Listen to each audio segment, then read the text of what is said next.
Hey folks, and welcome back to the Inside the Mix podcast. If you are a new Inside the Mix podcast listener, welcome, and don't forget to hit that subscribe button. And if you're a returning listener, welcome back. Now in this episode, I know I say this every episode, but I am truly excited about this. To welcome our guest today, Grammy-winning producer and engineer Mike Exeter. So Mike is a producer and engineer. So Mike has experience working with the giants like Sabbath and Priest, which has given him the tools to take all projects from conception to completion. And he's going to share with us some recording, songwriting, and music production pearls of wisdom that will no doubt inspire you and motivate your next project. Mike, thanks for joining me today, and how are you? It's a pleasure to be here. I'm not going to go into my woes. I'm a little under the weather, but this is making me feel so much brighter. Actually, the sun's come out as well, so it's even better. So yeah, fantastic stuff. I don't know what it's like where you are. I'm in the southwest. Are you in the Midlands? Yeah, I'm just outside of Warwick. So yeah. It's been a bit grim. Rainy it's down windy today, but it is nice. Finally. Yeah, I'm always, whenever it's windy, I've got this property, and this is totally off topic here. I've got a chimney that's got a lean on it, so every time the wind properly gets up, I'm just sat there like that, fingers crossed. It's not going to come down. I need to get it sorted. Just off topic still, I've got a friend, he's got a studio in Banbury called Woodworm, and he's right on the floodplain. And he's constantly in panic that the log cabin down the garden is going to float away, because that's where he puts guests up, and it's like, good old England, good place to live at the moment. Well, yeah, I mean, that's a whole episode in itself right there. Just get me and Morley back on. yeah. You know what? That'd be an interesting episode. I listened to the one you did with the production. I can't remember the name of the podcast. Production expert, yeah, awful name. That's it. Yeah, production expert. Yeah. So I listened to that episode. It was really. So audience listening, go check that one out as well. So after this one, of course, it's a really good episode. So Mike, what I think would be quite cool is to start with a bit of your backstory. Really, how did you get into mix engineering? Where did it all begin? What inspired you to pursue this as a career path? I was born just at the end of the 60s. I was born in 67, so I was very much influenced by records that my dad used to play. You know, they'd seen the Beatles. The Beatles hadn't broken up long before. So by the time it got to early 70s, I was quite lucky, you know, going in the car up to London with my dad, where he had his factory. I used to travel up with him, and he popped like the latest thing on, and it was Tubular Bells or Dark Side of the Moon, or a Rick Wakeman thing, or Yes, and it was all this really proggy stuff, Moody Blues, and I was sort of exposed to all of these big, massive productions of music. And what sort of struck me early on was this visual connection. 77, around my 10th birthday, this album called Animals came out by Pink Floyd. And we used to drive over the nearest bridge to Battersea Power Station, and I'd be listening to Pink Floyd on the cassette and seeing Battersea Power Station from the front cover, and it was just this sort of connection growing up with something that really sort of grabbed me emotionally, you know. And as a 10-year-old, you don't get it like that. But I'd also a couple of years before started piano lessons, because I was actually my brother was tone deaf. He loves music, but they stuck a recorder in his hand at school, and my mum had to walk around with fingers in her ears. Thank God it wasn't violin. But I could make music sort of sound quite good. So I had piano lessons, and that sort of got me going. And I'd always got this electronics and computer sort of interest. I mean, computers were just coming out that were usable by us by the end of the 70s. I used to go into a computer room at school, and we'd be on a little timeshare terminal where all the nerds were programming Dungeons and Dragons. But again, you know, this whole thing of like technology helping us to sort of go down different routes. I was just really intrigued by music. I loved what music did to me. You know, it was it put me in a place. It made me feel good. And it was oddly enough, you know, I sort of listened to loads and loads of albums, and the one that really struck me was I think it was the summer of '76 when when Mr. Blue Sky came out by ELO, and it was just such a great feel good thing. And I started paying attention. And I guess once you start, I had a record player in my room. Once you start looking at album covers back then, you're like, I wonder what are these people? Who's this bloke Alan Parsons? Who's Mac? Where's Musicland Studios? What's Abbey Road? And you start seeing this whole thing of like, people, this music doesn't just appear. People make this, it wasn't even a thought of a job. It was just an interest of like, I like being around people that seem to be doing something technical, and making it sound so emotive. So, I mean, I've told this loads of times, but I happened to be on a train sometime in the early 80s, coming back from Marylebone, and I bought this magazine. I've since tried to find it, and it was a thing, I think it was called Recording Engineer and Producer or something like that, and it had Howard Jones on the front and Phil Collins, and they'd collaborated on a song, one of Howard's, called No One Is to Blame, and inside was this probably 6-page article with their producer, which I didn't know what that was, a guy called Hugh Padgham, who had spent 2 weekends putting together this thing that I thought was stunning. So I started reading this article, and I'd been reading things like Electronics and Music Maker and Music Technology, which eventually turned into Sound on Sound and things like that. But I'd been reading these magazines, but it had never gone deep into what this recording business was. And I devoured this magazine. I can see the adverts in it. It was all cutting edge stuff like Sony PCM F1 12-bit recorders and all this kind of stuff. And I think I remember them talking about recording the drums analog and then syncing them across to digital, whatever that meant. And it was just so intriguing. And it's the first time I heard the name Solid State Logic. And all this stuff was just like, my God, this is really, really cool. So really it was just this massive interest in what made records happen. I suppose I was an early one of those, where does the record come out of this console kind of people? How does it get from that musician to out? And so it was just massive interest in music, and being a keyboard player, there weren't that many opportunities. It was either you were the best keyboard player, pianist in the school orchestra, or that was it. If I'd been a violinist, I could have probably been in the violin section. So there wasn't much opportunity for collaboration, and I didn't play guitar, and still really don't.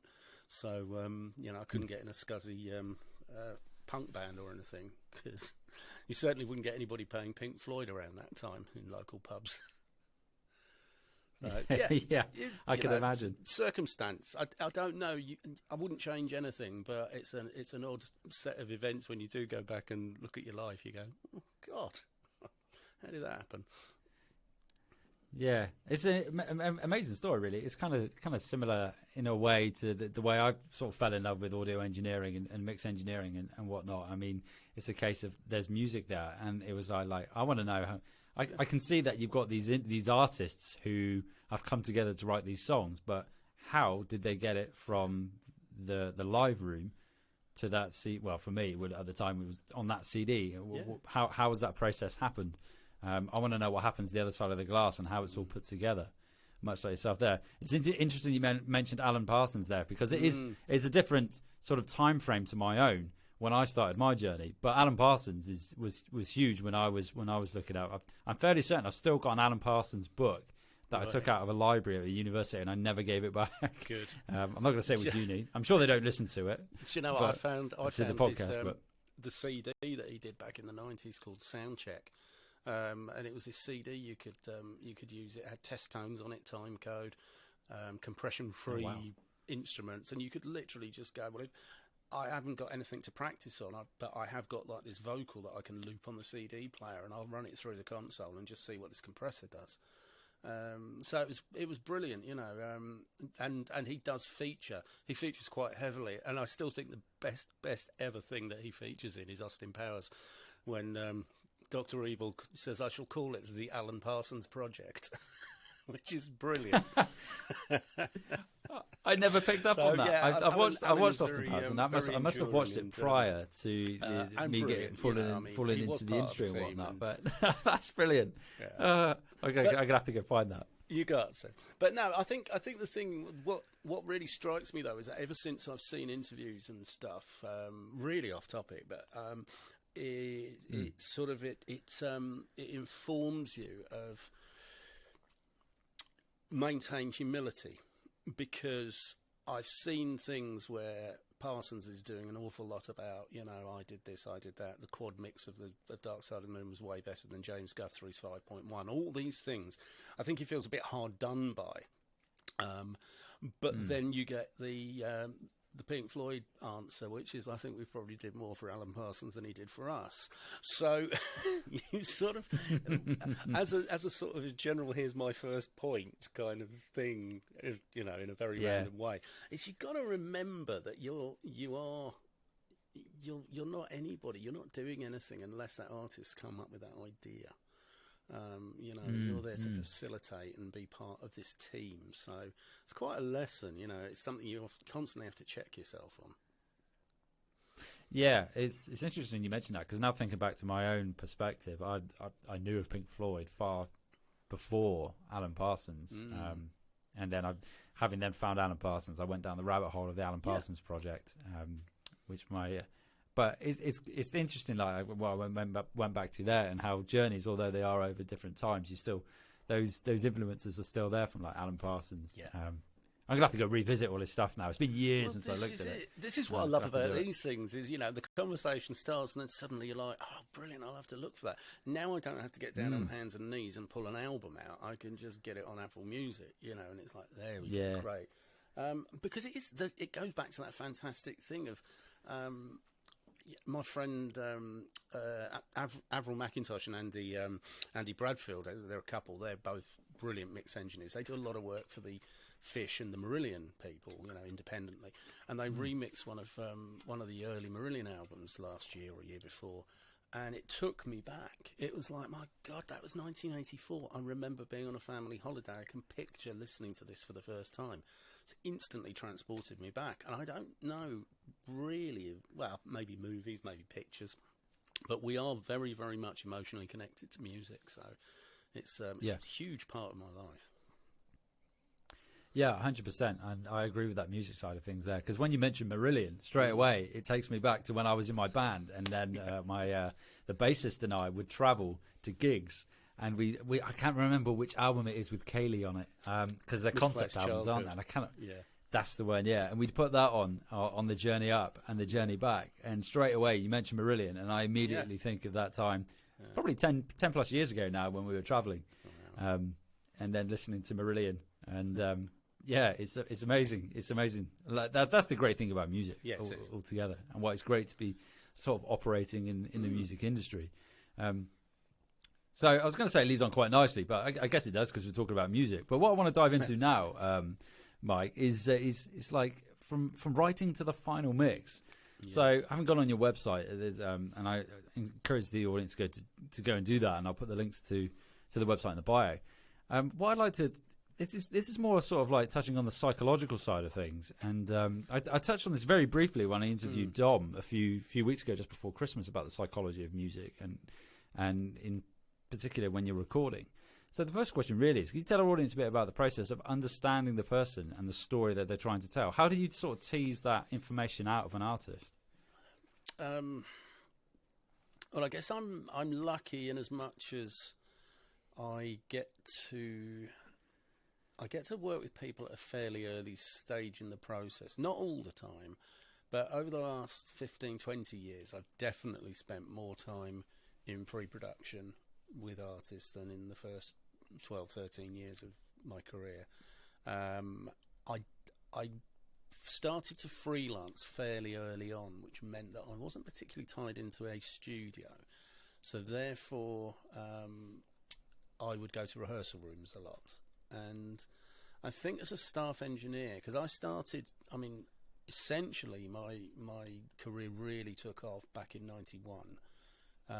And for about 7 or 8 years, I was staff engineering at a few places. The moment I stopped that, I didn't feel that the studio was the centre of my universe. It was the musicians and the writers. And I was lucky with the crossover with meeting Tony from Sabbath early, actually before I left Depp. So that would have been around 95 or 96. I think the thing there was that I started to see the process of how these people actually worked. I'd always had this thing which is sort of related to it, that any time I did a record, it always sounded better when I heard the live tapes. Because I'd work on an album like tooth and nail with people, and then they'd go out, they'd do a show, it would be recorded, they'd come back and I'd mix it, and it'd be like, oh, that sounds way better than what we did. And it was because there was this sort of transitional time where bands were still working in studios, but they weren't given the kinds of budgets that maybe the big artists were getting. So there wasn't quite so much time for songwriting in the studio. And it became a bit of a fallacy. You don't want to be writing your songs in the studio, but that's essentially what all the acts did early doors. They either wrote them in the studio, like Beatles, Floyd. They'd be given access to Abbey Road for months on end. And it wasn't just to dick around with VCS3s, it was, carry on the writing process. And also there was an awful lot of proving stuff on the road. So I very quickly got an idea that there was something missing.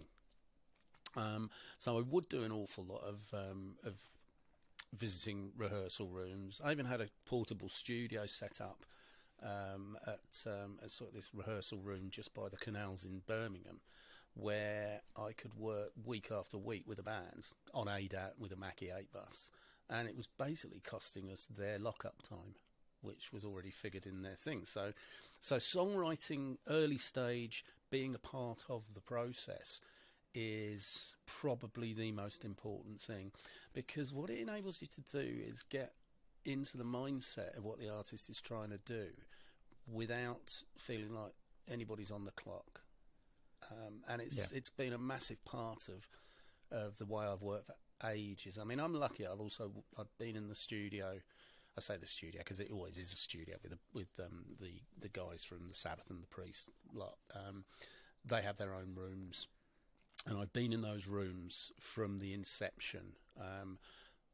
Short of sitting in bed with Tony while he's got an acoustic guitar out when he records his ideas down to an iPhone, I'm there as early as it possibly gets. And discussing, working through with the artist what this is about. Getting a story off the lyricist is important. Getting some kind of idea of what inspired them. What is this riff about? Is it as depressing as it sounds? What are you trying to do? And I think this is the lucky thing about having gone freelance, is not having to just meet someone on the morning of a session and go, right, what are we doing today? You don't form any kind of relationship. So psychology is a massively important part of getting the best out of people.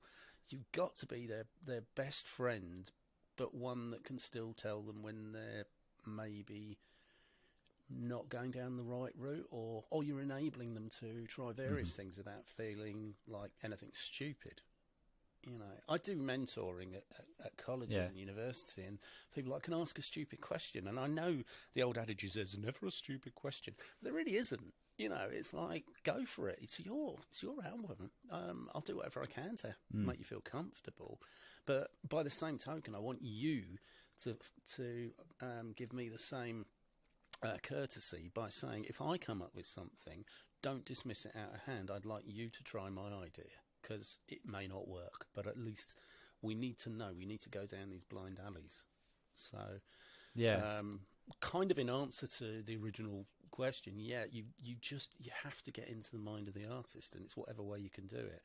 Dom taught me a brilliant thing a few years ago. He said, learn as many adjectives as you can, because if you can find multiple ways of describing the same thing, eventually you're going to find one that the other person understands, because you've got to establish some kind of language with these people. Yeah. And so yeah, just try and form a bond. So I keep doing this stopping thing and giving you no clue that I've stopped, because I do go on for hours. It was like when I interviewed Stephen Slate once. He would just do that. He'd go, "Oh right, that's the end of the question." I watched that. I was going to say, I watched that interview a couple of days ago, actually, because I didn't really. Unfortunately, I didn't get all the way through it. God, I didn't get all the way through it. No, my boiler went, so I had no heating, and I had to get it sorted, and the plumber came round. But that stopped me from going all the way through. But I started to watch it, and I'm going to go back and revisit it after this, actually, and watch it back. But I know what you mean. It's a weird one as well, because when we do these interviews, because at the moment, because this is going to be quite boring for the audience's part, but when we're doing the interview, the actual video is I don't know what it's like your end, but it's a bit grainy my end. Yeah. So it's hard to see, because you're looking for those visual cues, and sometimes you can't see them. You need that thing on the old walkie-talkie. It's like over. Yeah, exactly. Is that a little like hand signal or something? But that's the beauty of editing. We can yeah, exactly. Yeah, brilliant stuff. So just recapping what you went through there. So you're saying like the freelance element of it allows you to spend that more time with the artist, so you can be there from the beginning. Whereas if you're sort of maybe salaried is the wrong words, but if you're tied to a studio, as you say, and they turn up on the day, you're working with them for 8, 10, 12 hours, however long it may be. Whereas with freelance, you've got that flexibility. With that in mind, is there, playing devil's advocate, is there a positive to being tied to the studio compared to freelance? Yeah, at the time it was a constant throughput of different artists coming through, and when you're on staff, you get paid, so that was good. True. It's again, this was a different sort of time as well. It was quite interesting to listen to the. I'm going to keep referring to the one with Dom, because he really does speak very good sense. Listening to your interview with him, listening to his analytical approach to, I was in a provincial sort of second city studio getting this kind of experience, but then I decided if I'm going to go to another studio, I need to learn this, and this. And I think I'm quite envious of him having been able to have that route into it, because he got to work in a big town doing lots and lots of sessions for quite a long period of time. I think the maximum I worked out in Rochester, New York for a year, and our studio was brilliant, and I got to do lots of sessions from like advertising sessions with big companies like Buick and Datsun and Bausch and Lomb, who were like the Ray-Ban people, were in Rochester. So we did a lot of commercial sessions. We did a lot of local music and jazz sessions. I got a massive amount of experience, but only for a year. Then when I got back to the UK, I was in Birmingham at a great studio, running it really. I was head engineer there. So I think what working in a facility with other people can do is it can really teach you about collaboration, a support network, which I think is quite important. I miss the coffee, the talk around the water cooler coffee break kind of thing. Yeah. That's why these are so brilliant to do. Podcasts, you get to meet people and actually talk amongst. I love going down to events in London, because it's only an hour for me to get down to the outskirts just to go and see people, because there's not much of that industry anymore. Strong room's awesome. Everybody just hangs out at the strong room. It's brilliant. But every studio used to be like that. So it's I think all the benefits, especially when you're starting and for the first few years of your career, I think it's great being amongst people and not being isolated, because isolation is dangerous. Yes. Oh, it's interesting you mentioned that about meeting people, because I mean, I'm in part of the industry now, or of that time whereby it's a digital landscape, and post pandemic and whatnot now, it's more so in that people are talking and interacting online probably more so than they did before. Albeit, I think it's maybe slightly the needle going back the other way a tiny bit now. But having started this podcast, I think it's almost 2 years old. The amount of people I've met and spoken to that I wouldn't have done otherwise, just via this. And people, and I'm talking to individuals who are in the industry or musicians, artists, that you just wouldn't meet otherwise. No. And getting actually, I think I asked Dom this question about getting work in a studio, because is there that role still of whereby you can start at the proverbial bottom where you're the runner and then work your way up in the studio? Do you still think it exists? Is it a possibility to get that and then get that experience in a studio? Yeah, I think they're still around. I don't think there's many opportunities. I mean, Metropolis, where Dom went, I heard recently from a guy. He was at Coventry University, I think. And I met him while he was still at Coventry, and he badgered me a few years in running, and then I was down at Metropolis, probably doing the Stephen Slate interview, and he popped his head in, and he went, Mike, it's me, and I was like, oh blimey, how are you doing? And he was backwards and forwards from Solihull every day. That's like basically just south of Birmingham down to Chiswick every single day. Oh wow! Just to keep his foot in the door, and eventually got. Assuming he's got a staff position, because he texted me earlier and he said, I'm in the room with Bob Clearmountain. So I immediately sent him a photo of me with Bob Clearmountain, because I was equally proud. And he was working on the prep for the Taylor Hawkins tribute. Cool. So this guy's stuck at it, and he's in a good place, because Metropolis is still a multi-room complex, and he will have a very, very, very good grounding. As far as getting gigs in studios, it's tough, because there aren't that many commercial studios, or certainly not like there used to be. There are commercial studios, but there's an awful lot of people coming out of colleges looking for that dream gig. And unfortunately, I'm a product of Full Sail. I don't mean unfortunately I'm a product, but I am a product of Full Sail out in Florida.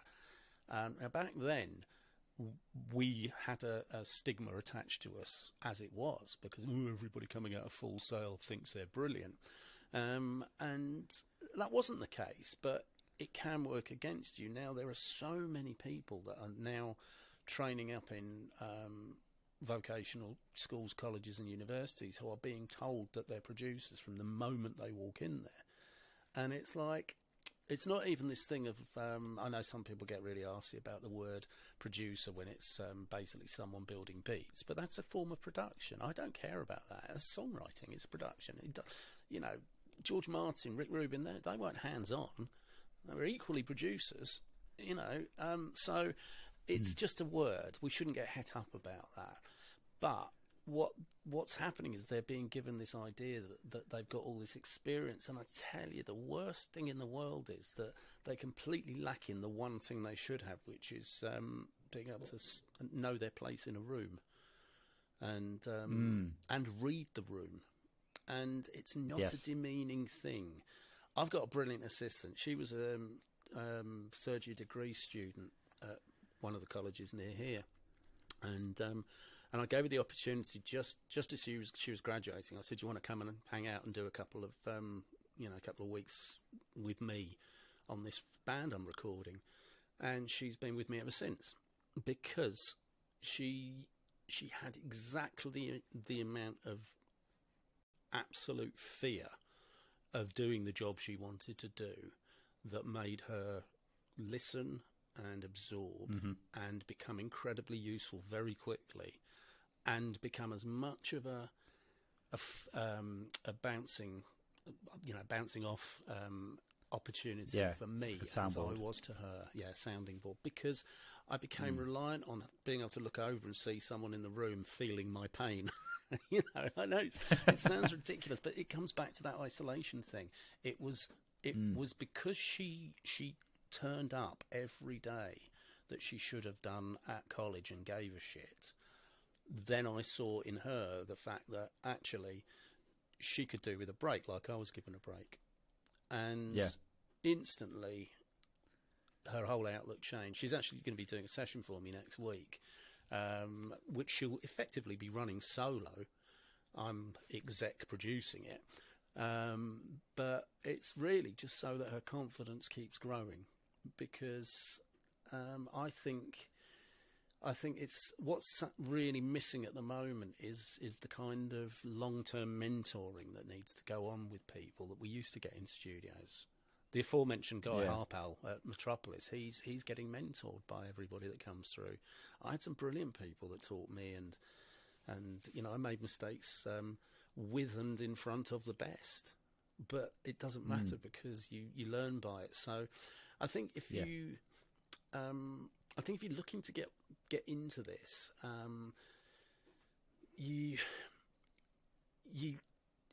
nobody's expecting you to be brilliant at anything except being someone that they like to have around. I could teach anybody how to use, within reason, how to use a console and how to use Pro Tools the way I want to use it, whatever, or Logic, or any of them. I could teach them that in an afternoon. What I can't teach them is to know how to behave. And it's really tough.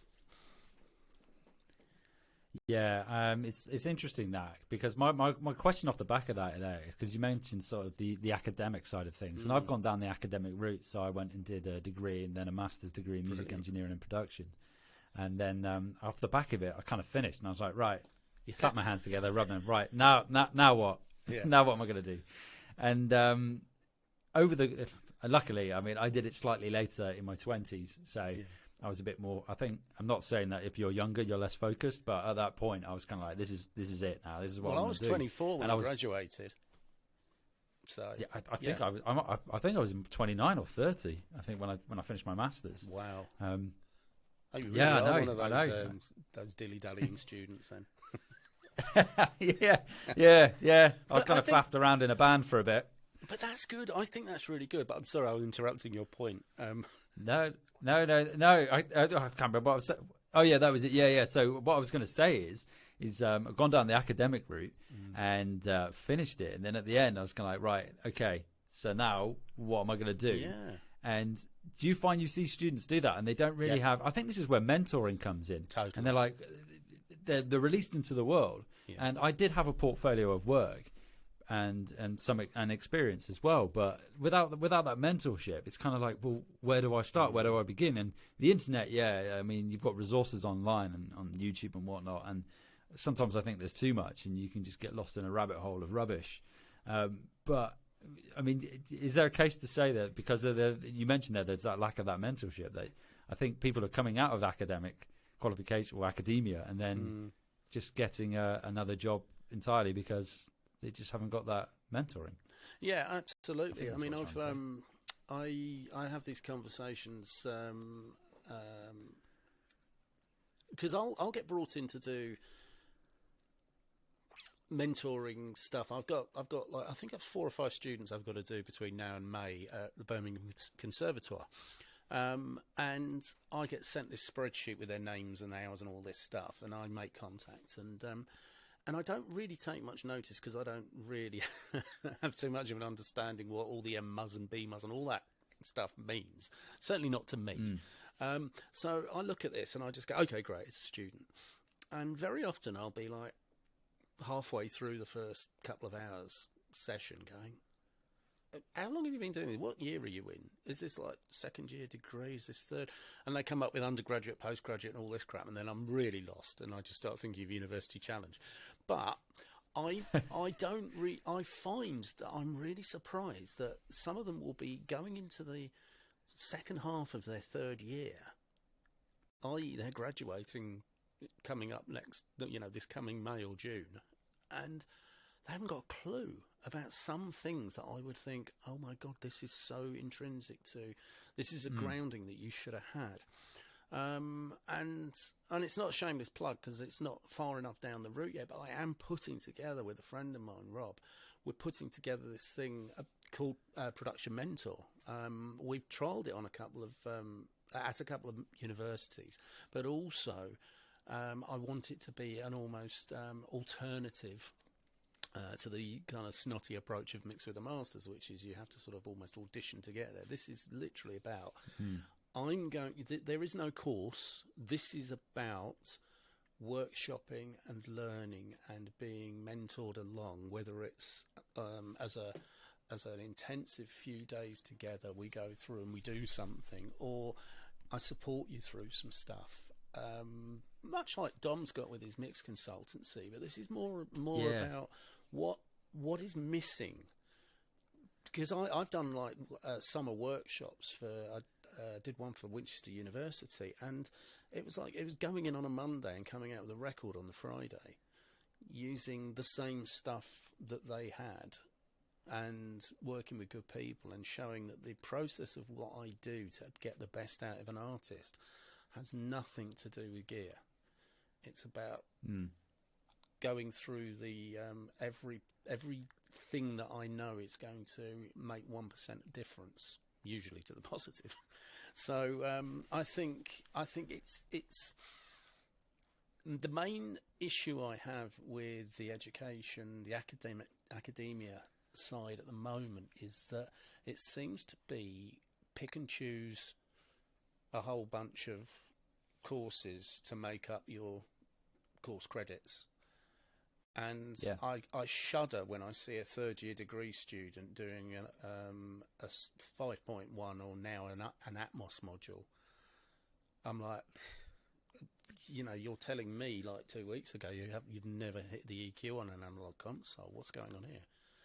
So it's all a bit piecemeal, and I think but again, this is very, very much about the passion I have for recording and production. This isn't about if that person is a songwriter and he just happens to choose that module, that's fine, because he's got an interest in it. But again, I think when I was growing up, when I was getting involved in this, my course was a recording engineering course. It was all about how to become an engineer as a grounding, and not you're going to be a producer. And I don't think the things are mutually exclusive. I just think you have to grow into one from the other. Some people come at it as a producer and they learn how to engineer their own stuff. Other people come at it as an engineer and learn how to produce. And I think it's all thrown together, and it's become a bit blurred lines. So, yeah, I think you kind of got to find your own pathway, I guess. With experience and trying out these different things, you'll gradually gravitate to the one that sort of fits you best. Yeah, I know what you mean when it comes to the academic side of things. It's I remember when I was doing it, and I think that I mean, this might be quite a derogatory term to describe it at the time, as a bit of a conveyor belt in terms of they were just getting students in, and then obviously university fees and to be fair, maybe I do it. I'm not going to say where it was for I'm listening being really careful. and coming back at me. yeah. But I mean, the tutors were amazing, fantastic, and the resources there were brilliant. I mean, they had 2 floors. Each floor had an SSL. They had I'm not going to name this desk because the people will know where I'm talking. But they had these SSL consoles, and they had all this gear and everything else. And it was brilliant. I managed to take a whole year off on my masters without having to do any supplementary work and just fully entrenched in the studio. But at the same time, it was you mentioned there about all these different bits and pieces and courses and what they call modules that they chuck in there. And I'm like, I'm not entirely sure how this is going to benefit me. Yeah. And I mean, I don't want to get too down on it, and there's plenty of nice things to discuss. But yeah, I do think I miss that route in for people who really want to become, in the studio people. There was always a way, and now it's more difficult. I mean, if you want, it really bit me on the backside during the pandemic, because I'd always said to people, look, if you really, really want to learn how to mix, go out and mix a band live in a pub. Just get out there and push some faders around. And of course, then in the pandemic, there were no live gigs. But by the same token, it still holds true. The only way to learn to mix is to shut your eyes and stick your hands on the faders, or do it in reverse and actually find the faders first. But learn how to balance, move things around, pan stuff, react to something that's hitting you from stage. A guitarist about to walk to the front of the stage and do a solo. There's a fair chance you might want to, turn him up pull something back that's in his way. Have fun mixing. Get your hands dirty. Don't look at a screen and think, oh, do I need to apply a bit of saturation to this? It's irrelevant. Go do some theatre mixing. That's the fun one. Do some amateur theatre or like youth theatre. And I tell you what will teach you better than anything is the lead performer's nan sitting in the front row who turns around giving you daggers because they can't hear their granddaughter singing. It's a real, Christ. It's like getting one of those Paddington stairs from your chief engineer when you screw up. I think that's fantastic advice, and my reflection on that is it's not. I don't see that sort of advice online. All I seem to see online these days, I say these days, at the moment is you got social media, and then it's in social media and it's producing content to show XYZ technique and then building a following. And admittedly, I say this because I do it, but I think you're right. I think just getting your hands dirty and getting out there and doing it. I remember there was when I was in the band, I was in the heavy metal band, and we had he was our unofficial sound guy. He basically just came and got drunk and did some sound for us a lot of the time. Great lad. But he did that, and he did exactly what you say there. So I met him on a course, and he was pushing faders, and he did the sound for us, and occasionally he'd get paid. But I think he was just there for the beers. But he went on and he used that experience and he built on it, and then he moved to London and he did XYZ there. Now he's in California, I think, and he's doing something slightly different now, but he's in the audio industry. Yeah. But from that initial coming with us to Bournemouth, playing to 10 people, and having a few beers and moving some faders, he used that experience to then kick on and do more. He went on tour with the Stranglers actually as well. Oh, brilliant! I missed that one. Yeah. I mean, what's quite interesting is, I watched, because I was lucky enough, I mean, when I was doing the old Clang earlier, I was lucky enough to meet Clear Mountain earlier. I was out in California, and a friend of mine had arranged a meet-up, and we went across to mix this, and he played us some stuff, and we had a really lovely conversation. And he's got his imposter syndrome incredibly, but he just loves music. He loves mixing. We went to the Apogee pre-NAM party the day before the show started, and walked in, and there he is at the console setting the band up, ready to, the band that are playing the party, Bob was mixing, because he just loves mixing, and what was incredible was the frustration was as he goes, okay, great, I'll just get this together, and then suddenly goes, typical, isn't it? Just about to try and get the bass sound, and he stops playing. And I thought, it's just everybody has the same problems. You go to solo the kick drum, and the drummer plays the tom or something. It was this stuff of how enthusiastic he still was. He's exactly the same as all of us. We just have this love for music and sound, and we want to be part of it. And there's nothing better than the hairs going up on the back of your arm when you hear something that really emotionally challenges you. It's like, wow, that's incredible, It's just awesome. Yeah, the beauty of music. Yeah, exactly. And that's what music's there for. It's emotive, isn't it? I was doing an interview just now, and it was with a mastering engineer, and he said the exact same thing with regards to emotion and music. And we were chatting. This is going down the artificial intelligence route now, where this was off air actually, so it's not going to feature in the episode. But he was saying where if you have artificial intelligence writing music for you, you lose that emotion. There's no connection, and you can quite quickly pick that up. And that's what music is. It's there. You've got that connection and that emotion attributed to it. So you've got to be careful. But that's like a whole another episode in itself with technology and artificial intelligence. Mike, with the interest of time, because I realise we're almost at 45 minutes, what I'm going to do now is I'm going to just move on to the Facebook community questions. So there's three in total. So I've got one question from Daniel Hugh, and he asks, he's actually got two questions. He says, I know he said, this is quoting Daniel, he said, I know he's really into getting bands to record together in the room to generate the energy of a live performance. So Daniel would love to get your take on how strict he likes to be with that, and how he thinks about overdubbing to improve the song without detracting from the performance energy he's captured. So basically, I think the question is overdubbing. What are your thoughts? Well, I mean, overdubbing's part of the process. It's all cool. My ideal thing is to get the band to play together, because then we know what's happening, don't we? Whereas if you've just got like a click track going and you've got some guide guitars going down, then you've probably got a drummer playing along to a room, where everybody's watching him rather than participating in. He's becoming a session player, and I think the energy with getting a band together in a room far outweighs any technical problems. I've been doing this long enough that I know I'm not going to have a problem recording a band together. So let's give it a go. When it comes down to any technicality, I don't know if his question is around how do I go about overdubbing when a band's playing together.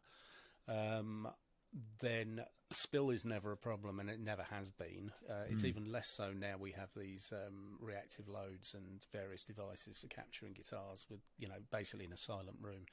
Even if we're in a rehearsal room where we haven't got booze off to one side or another, it doesn't matter. We can use Kempers, fractals, two-note stuff, whatever. I can still capture drums that are usable and production, record level quality, and I can capture everybody else. If he's talking about am I anti overdubs, absolutely not. We're here to make a record. We're going to show the band at the best they can possibly be, make the greatest version of who they are, come out of two very small speakers or earpods or AirPods or whatever. So I just approach it that if we can get everybody playing together, we know where we're going from the moment they all start. There's potentially keeper tracks as well. It doesn't matter if none of the tracks are keepers except for the drums, but at least everybody was there, because something that the guitarist may have done in that third chorus may have revved up the guitarist to do may have revved up the drummer to do something different. There may have been a little eye, glance of an eye. The bass player may have reached for some kind of fill the drummer wants to follow. All of this contributes to it not sounding like it's just being phoned in. Then we overdub what's necessary, and it's you can be very efficient with your time when you've got the whole band together. It might take you all day to get set up, but then once you are, there's no dicking around between takes. It's like, okay, do you want to try that double on that guitar? Do you want to do those little overstrung guitar pieces in the bridges? Yep, great, we're set up. Nothing's too much trouble. So I'm not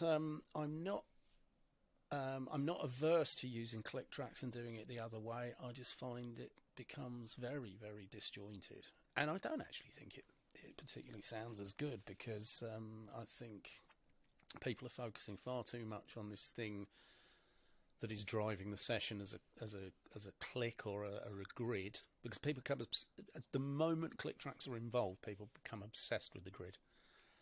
I'd like to see some people who are obsessed do some sessions where they can use clicks, but they can't see the grid.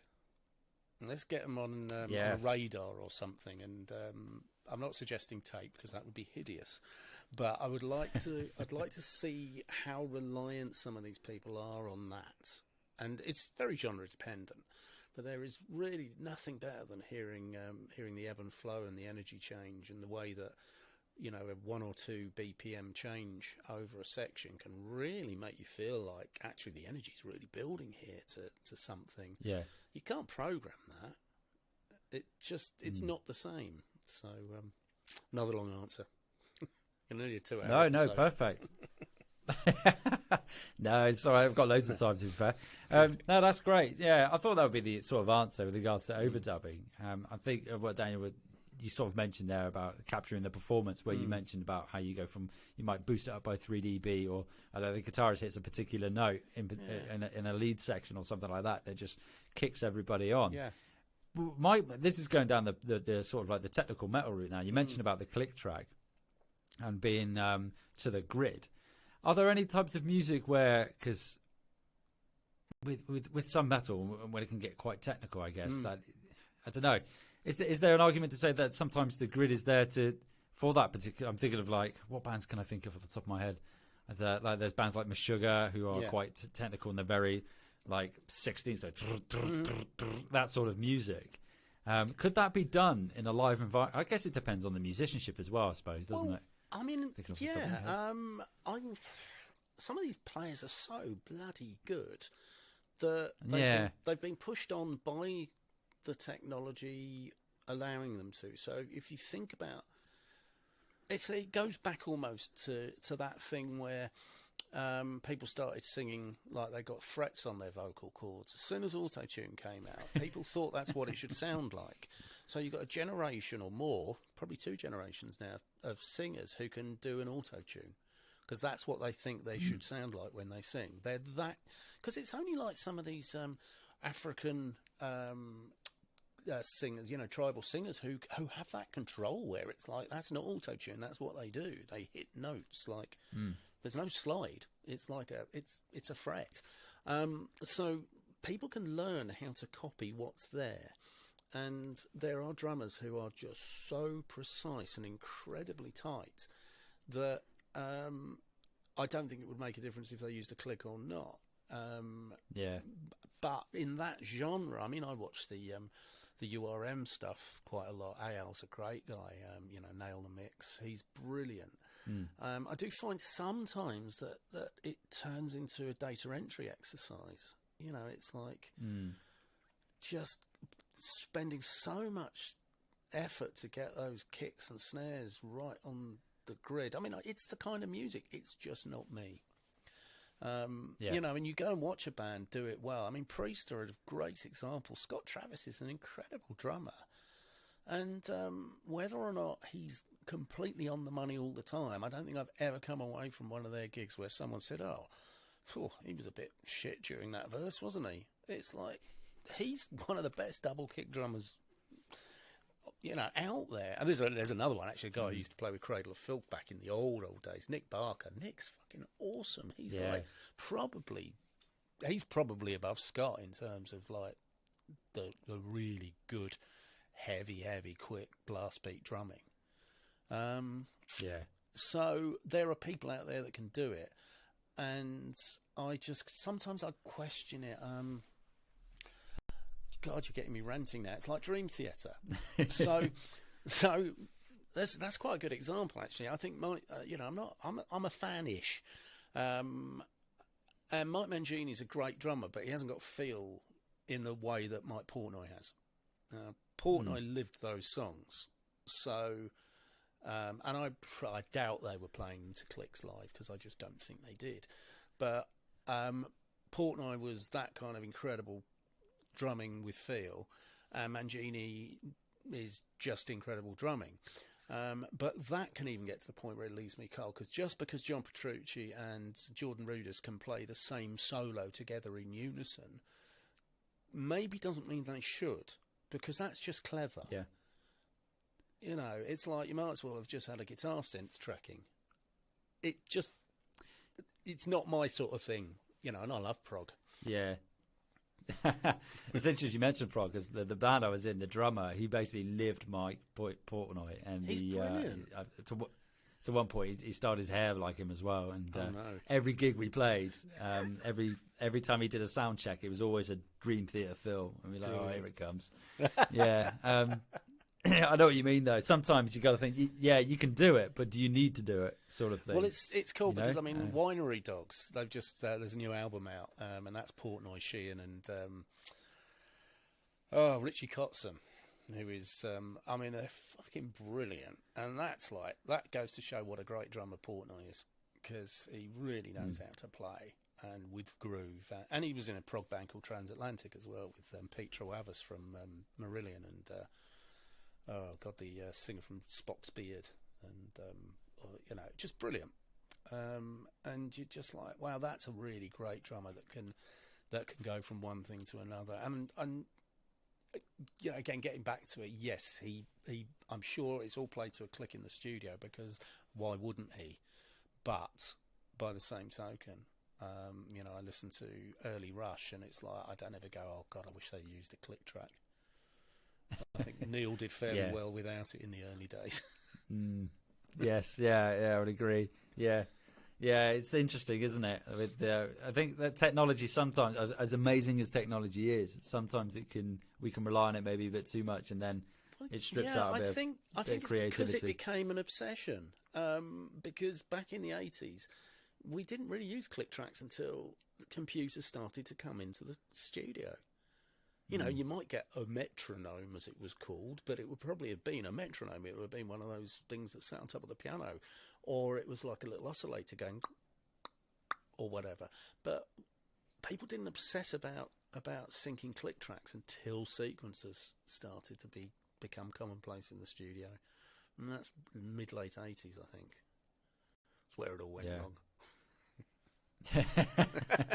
Yeah, it's a lot of the 80s is I was gonna say a lot to answer for, but I mean a lot of the listeners of the podcast, because the podcast initially started out as like a synth music specific podcast, but it's gradually, as I mentioned earlier, over time it's sort of like you find not a market, but you find you pivot depending on the direction and the feel of how it goes. And it started out like that. And the 80s, a lot of the audience would probably attest to that.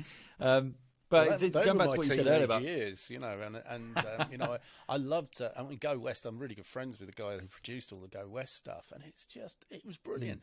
And the difference there was they had a great guitarist as well, Alan Murphy. He made them stand out from everything in the 80s. But you listen to it, it wasn't all Poodle Perms and Simmons drums. There was some really good stuff out there. There was a lot of shocking stuff. But by the same token, people say, "Oh, I don't want that fucking 80s snare drum sound. That's shit." And it's like, what? So do you want the generic 2010 to 2020 kick drum from every metal album? Then okay, we can do that. Yeah, you know, it's pot calling the kettle black. But. Yeah. It's almost like paint by numbers, isn't it? Yeah. I suppose that's a way you can look at it, really, when you've got it. When you mentioned there about the grid and everything, you can like, right, I've got this kick sample, I've got that snare sample. Yeah. Dot dot dot dot dot dot dot.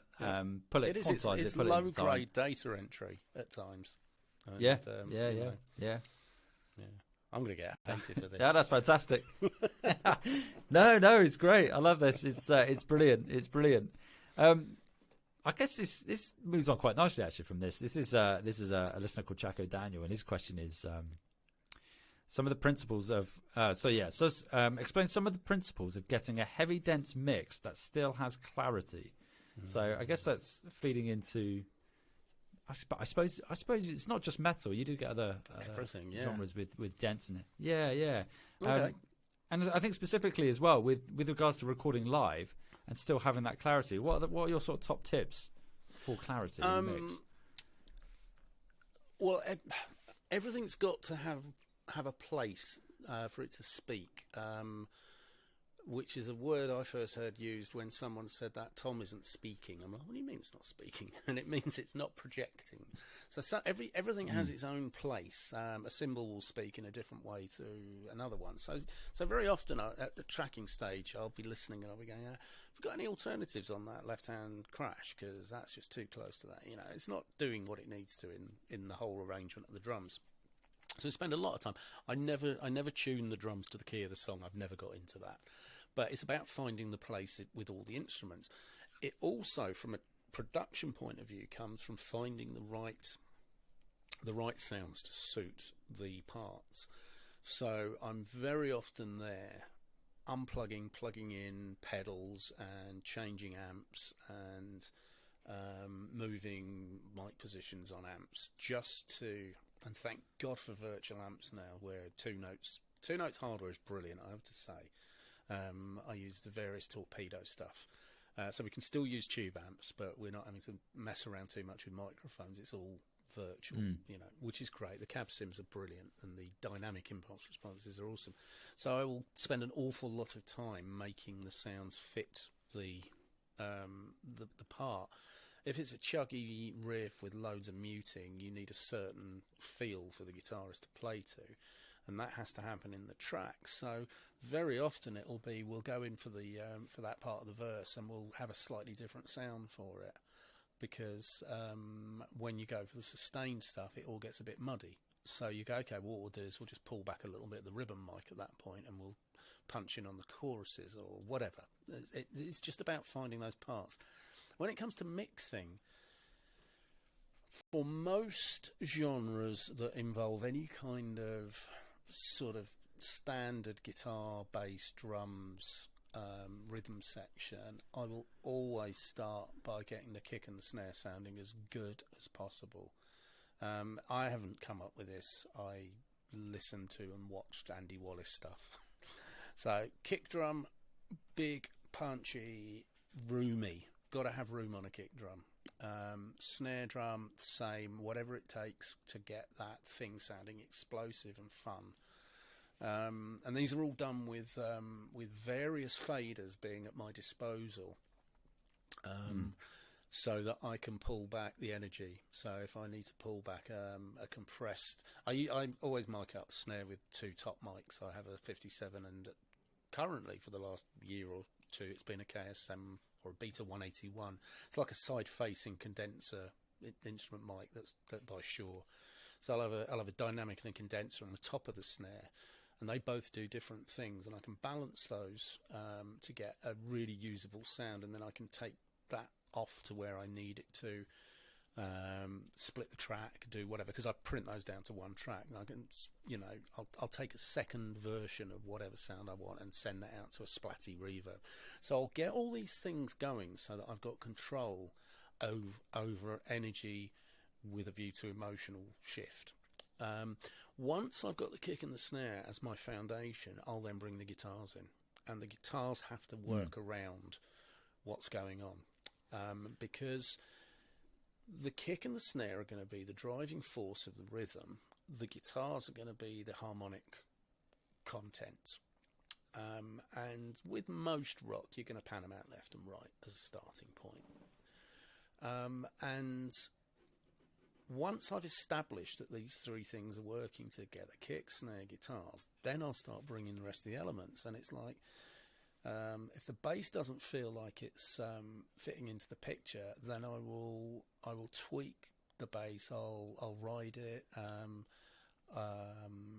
EQ it. I don't tend to necessarily EQ it out of the way of the kick drum or vice versa. They will find their place.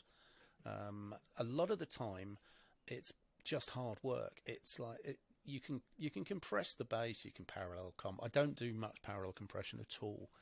I'll ride the faders. So what I tend to do is I will just keep listening. I listen at in stereo at sensible volumes, and then I'll have it over on Oratones in the corner and a little radio going between mono and stereo, just to see if there's anything that's missing.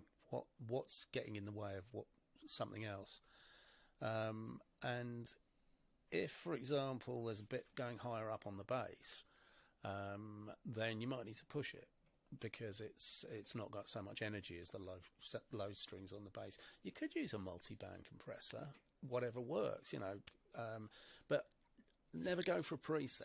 Go for something that's solving the problem that you're hearing. And I think that's the critical thing is critical listening.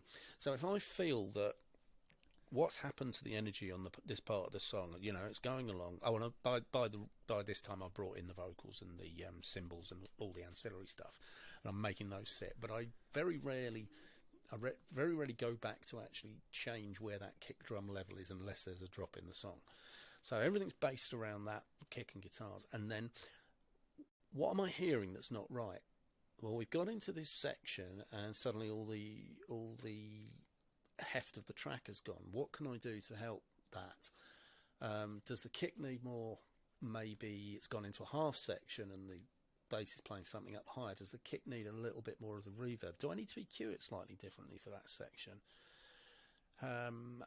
Do the guitars have something I can bring out that will fill that point in? We live in a time where we've got complete control over automation of every single parameter of a mixing console, if we're mixing in the box.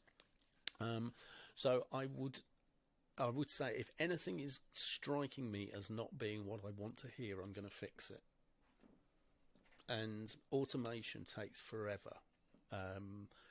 It's fun. It's the best part. If I can get automating early Well, I mean, what I'll tend to do is I'll rough balance, and then the moment I hear something that I'm going, oh, that sounds right there. Oh, it doesn't sound right there. I'm going to automate it. Automation is going to solve all my problems.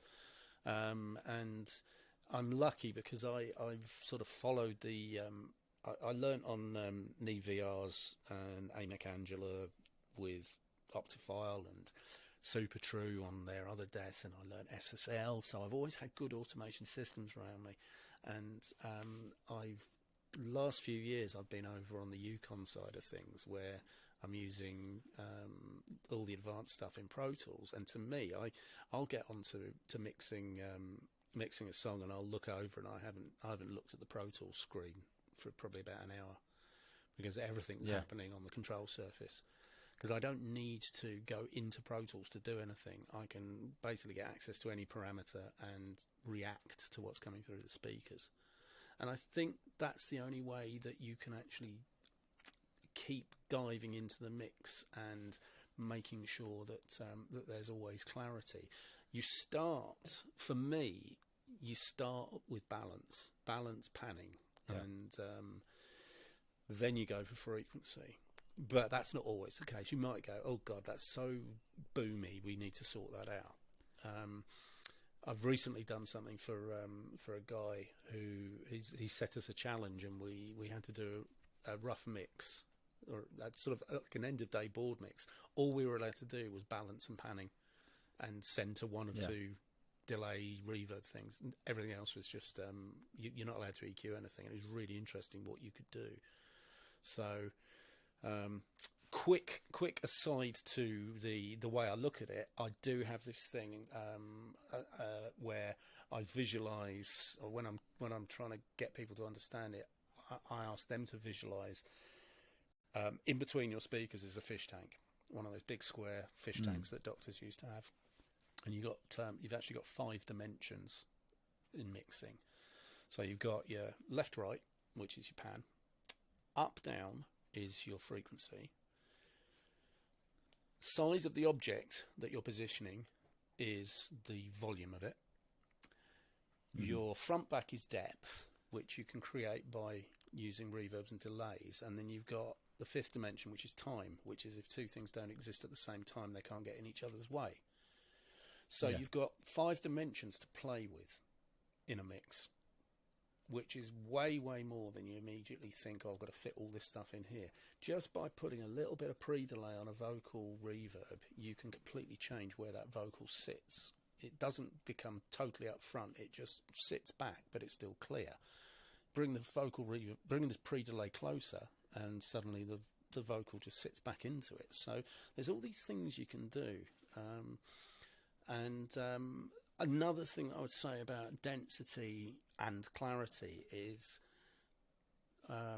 don't immediately reach for high pass filters, especially don't you reach for them at 36 dB an octave.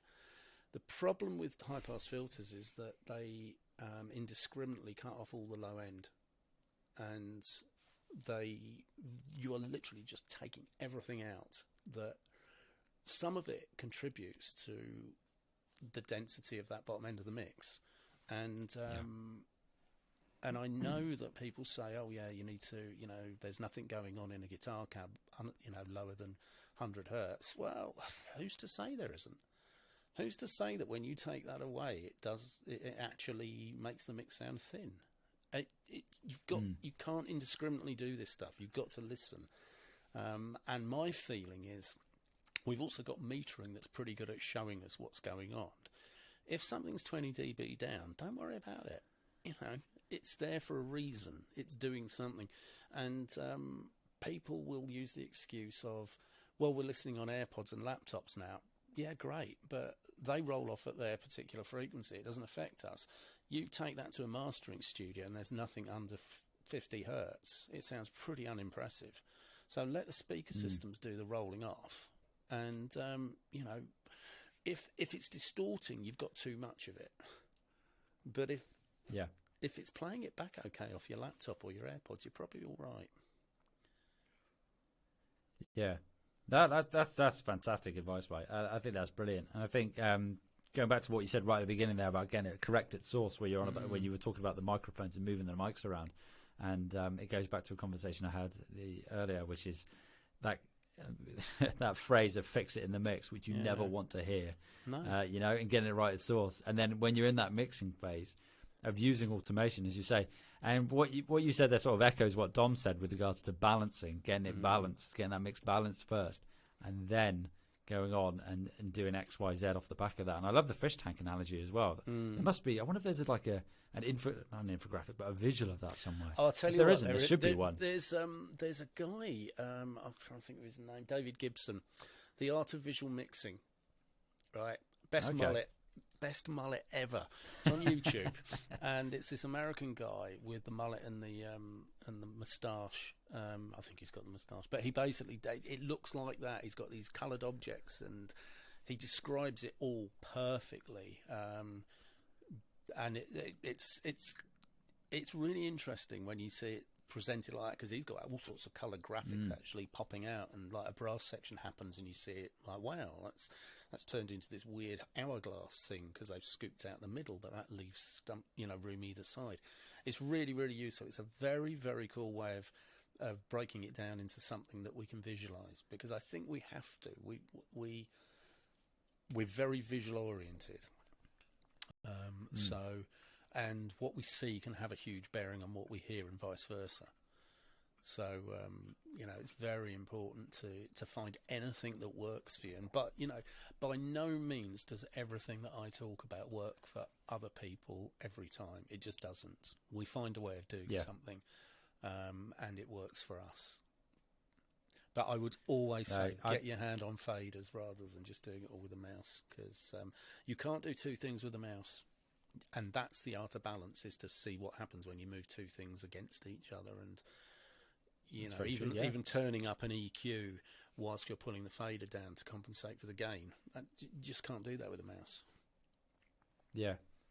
Yeah, and I think it goes back to the idea, I think, of using your ears and not doing it like data entry, like you said earlier. Yeah. It's not just with the click track and that, but you can also, you can see there's maybe somebody puts online, like you mentioned there, about rolling off. I don't know, like you've got a synth, for example, you've got a synth pad, and and it says, right, you need to roll it off below 100 hertz. You're like, well, there's probably some energy down there from that synth pad that's going to add to that mix. So I think it's definitely use your ears. I know that's probably something that's said a lot, but I think is often taken for granted and not really paid much attention to by some. I think, definitely, and use your ears in that respect. So the final question of today is from Tim Woodruff. Tid. What was the most important musical lesson you learned over your career? The most important musical lesson. Well, you got to suffix that with the Homer's thing of "so far." This is my worst day ever, Dad. So far, Bart. God, there's always one, isn't there?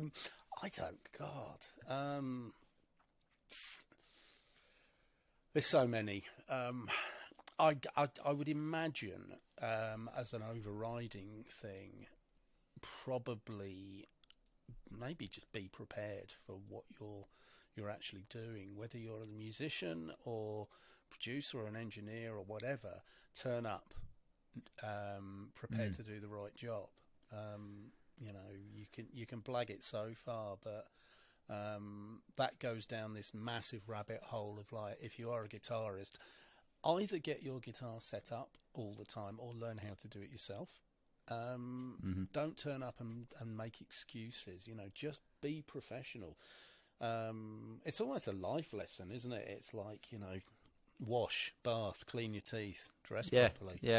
Just turn up prepared to be professional. It doesn't mean we're not having fun. I mean, if you asked anybody about my sessions, I'd probably be cancelled because they are ridiculous.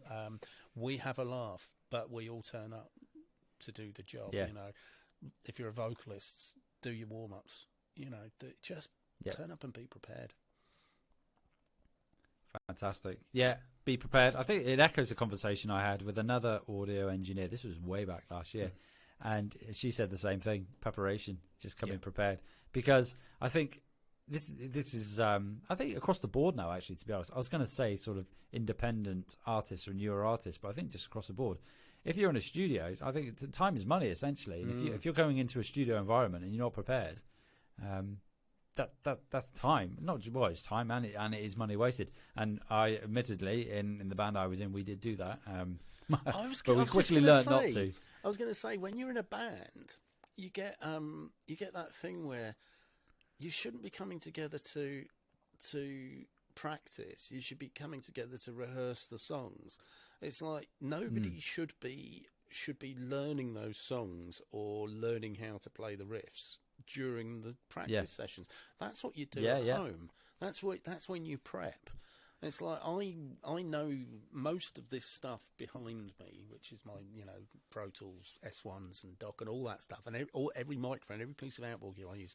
I pretty much know what I'm going to get with those because I've spent 33 years getting to this point, and so I show up with all that stuff taken care of. What I then bring to the process is support, psychology, a bit of psychiatry, all of that stuff. I'm there to make the session flow so the artist feels that they can do their best job. And it'd be awful if I was sat there reading a manual.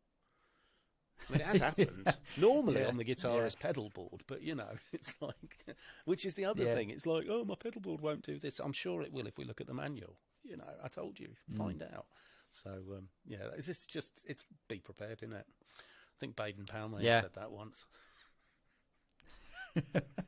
Maybe they need to. I know when I was in the band, and we used to call it practice whenever we would rehearse. They need to just change the name. It should be called rehearsal, not practice. Well, exactly. Unless it is band practice, in which case you're in the wrong band.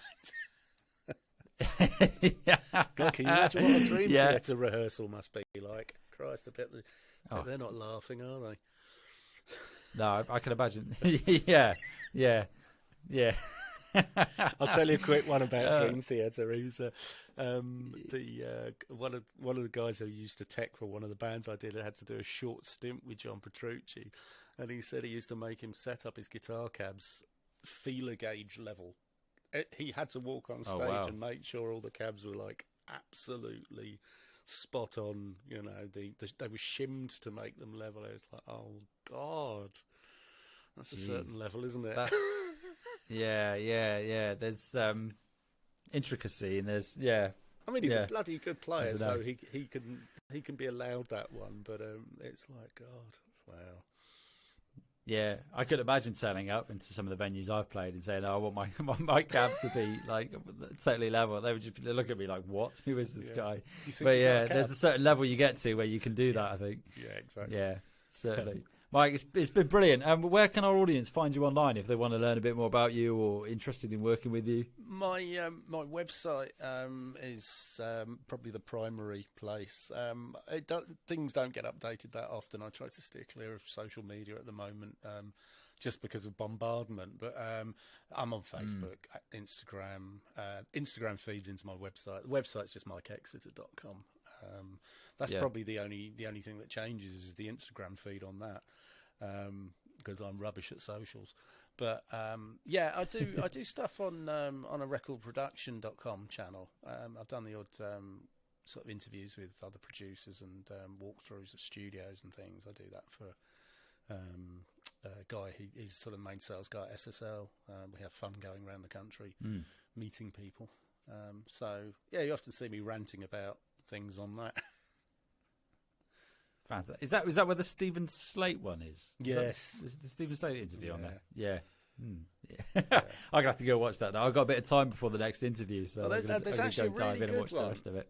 There's a good one on there that I did with Carl, who's Robbie Williams' drummer. We did it about we did a couple of videos about recording a drum kit, and it's a full walkthrough of my techniques and stuff. And in fact, actually, if you do want to see something, God, I wouldn't know where to find it. I might have to find the link and send it to you. It's on YouTube, but it's the Studio Rats guys, James Ivey, who used to do a lot for Production Expert.